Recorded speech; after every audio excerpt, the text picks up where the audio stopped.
बिस्मिल्लाहिर्रहमानिर्रहीम। अस्सलाम वालेकुम पाकिस्तानियों। उम्मीद करता हूँ आप तमाम खैर ऑफिस से होंगे।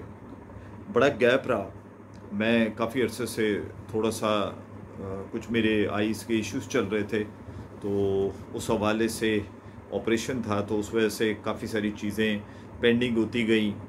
और ख़ास कर मैं समझता हूँ कि इस वक्त जो सबसे ज़्यादा हॉट इशू है, जो इस वक्त पूरे पाकिस्तानियों का मसला बन चुका है, वो है महंगाई। अच्छा, एक चीज़ चूँकि इसमें सबसे बड़ी है कि महंगाई दो किस्म की होती है।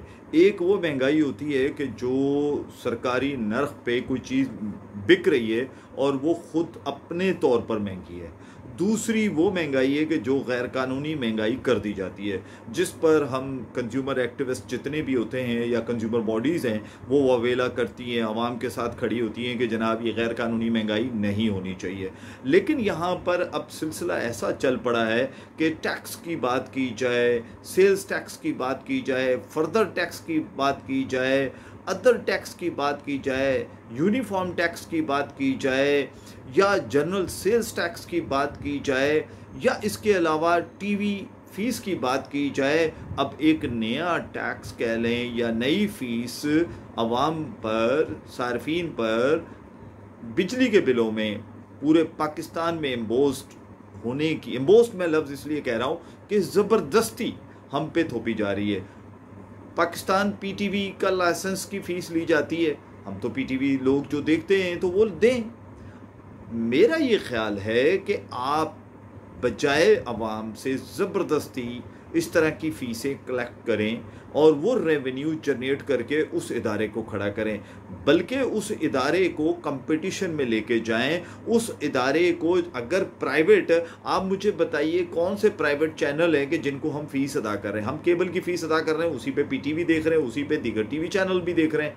लेकिन इसके अलावा रेडियो पाकिस्तान की फ़ीस, जो कि 2 दिन से ये ख़बर चल रही थी, कल टीवी चैनल्स ने उसको बाकायदा दिखाया कि जनाब ये लगने जा रही है, और इसके पीछे उन्होंने ये भी बताया कि जनाब वो कुछ पेंशन्स के मामलात हैं, उसको कवर करने के लिए। किस तरह के मामलात हैं मुझे समझ नहीं आ रही।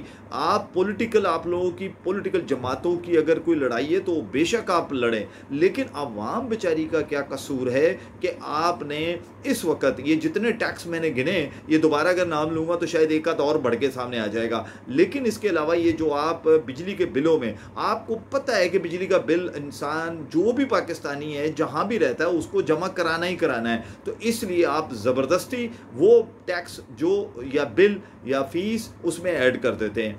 रेडियो पाकिस्तान की जो फ़ीस ऐड करने की कोशिश की जा रही है, एक तो नेपरा को चाहिए, क्या नेपरा इस चीज़ की इजाज़त देता है? क्योंकि ये बिल नेपरा की उसमें आता है, इसको नेपरा कंट्रोल करती है। तो दूसरी बात ये है कि क्या इसके लिए कोई इस तरह का सिस्टम है कि जो दिल चाहे आप, कोई भी फेडरल गवर्नमेंट हो, वो बिजली के बिल हो या सुई गैस का बिल हो उसमें डालने शुरू कर दें बिलों को?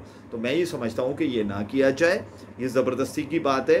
खामखा वैसे ही अवाम, आपको पता है कि जब बिल पहले लेट होते, सरचार्ज फ़ीस होती थी, वो 2 रुपये, 3 रुपये, 5 रुपये, 10 रुपये हुआ करती थी। अब 100, 150, 200 रुपये होती है। मसलन जितना बिल है उसके हिसाब से, परसेंटेज के हिसाब से आप लोगों से वो ले रहे हैं। तो खुदा के वास्ते ये चीज़ें बंद करें। अवाम परेशान है, पूरा पाकिस्तान सैलाब से सब मुतासर हो चुका है, पूरा पाकिस्तान डूब चुका है, मासूम बच्चों की अमवात हो रही हैं, बीमारियाँ फैल रही है, डेंगू फैल रहा है, इसके अलावा हर तरह की बीमारी इस वक्त, लोग जो बच गए हैं वो बीमारी में मुब्तला होते जा रहे हैं, उनके पास खाने का नहीं है, और अगर जिनके पास थोड़ा बहुत रह गया है उनसे आप, और टैक्स कौन कौन से नहीं है, आप अगर किसी मार्केट में जाएं, आप कोई भी कंज्यूमर प्रोडक्ट उठाएं, उस पर आपको हर तरह के टैक्स मिल देंगे। जबकि एक तरफ गवर्नमेंट हमेशा एक बात कहती है कि जी टैक्स नहीं आ रहे, टैक्स नहीं आ रहे, तो टैक्स तो बहुत सारे आ रहे हैं। तो मेरी यहाँ गुजारिश है कि खुदा के वास्ते कहीं तो आम को ज़िंदा रहने की थोड़ा सा तो मौका दें। सारी चीज़ें, हर तरह का टैक्स आप इम्पोज करते जा रहे हैं, लगाते जा रहे हैं।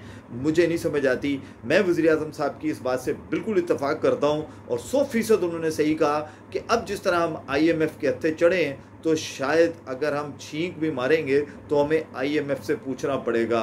तो वज़ीर-ए-आज़म साहब, मैं पाकिस्तानी होने के नाते आपसे गुजारिश करता हूँ कि खुदा के वास्ते इस तरह की कंडीशंस ना हो कि हम छींक तो दूर की बात, हमें सांस लेना भी मुश्किल हो जाए। उतना आवाम को पकड़ें, जकड़ें, नचोड़ें जितना आवाम बर्दाश्त कर सकती है। इंशाअल्लाह ताला किसी नए इशू के साथ, नई प्रॉब्लम के साथ उसके हल की कोशिश करते हुए आपके साथ वीडियो शेयर करेंगे। आप मेरी वीडियो को लाइक कीजिए, चैनल को सब्सक्राइब कीजिए। इंशाअल्लाह ताला आपको रोज़ाना की बुनियाद पर अब इस तरह की चीज़ें मिलेंगी जिसमें हम कोशिश करेंगे कि हल भी बताएं। और बहुत सारे ऐसे इश्यूज़ हैं जो आप तक नहीं पहुंचते, वो भी मैं पूरी कोशिश करूंगा ईमानदारी के साथ आप तक पहुंचाऊं। पाकिस्तान जिंदाबाद। चलते चलते ये बात कहूँगा कि खुदा के वास्ते सैलाब ज़दगान की जितनी भी ज़्यादा मदद हो सके ज़रूर कीजिएगा, क्योंकि आज उनको आपकी और हमारी ज़रूरत है। इस उम्मीद के साथ कि आप अपना और अपने प्यारों का ख्याल रखें।